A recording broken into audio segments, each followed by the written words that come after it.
नमस्कार दर्शक बंधु G9 ओडिया को स्वागत करुछि मु गगन।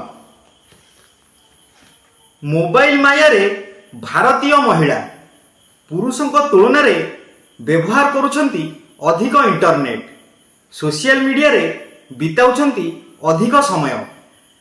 चिंता बढ़ाइला नेशनल सर्वे रिपोर्ट। निकटरे प्रकाशित जातीय परिवार स्वास्थ्य सर्वेर रिपोर्ट किछि दिगरे अस्वस्थ करिछि एवं आउ किछि दिगरे चिंता भी बढ़ाइछि।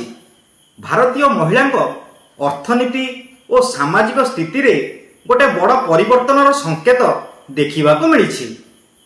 तथ्य अनुसार 2021 तुलन में 2026 रे भारतीय महिला अधिक इंटरनेट व्यवहार करुछंती। हाँ दर्शक बंधु, एपरिकी भारतीय महिला संख्या 2 गुण होइछि। निश्चित भाव यह एक सकारात्मक दिग, किंतु सर्वेर अन्य केतेक दिग गुड़िक चिंता बढ़ाई।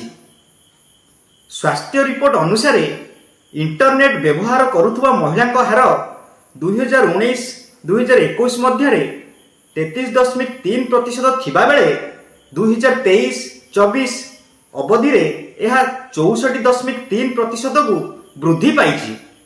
सेहीपरि निजर बैंक खाता थिबा महिला हार 78.6% रु वृद्धि पाई 89% को वृद्धि पाई। व्यक्तिगत मोबाइल फोन व्यवहार करुथुवा महिला संख्या मध्य 53.9% रु बढ़ी 63.6% रे पहुंची।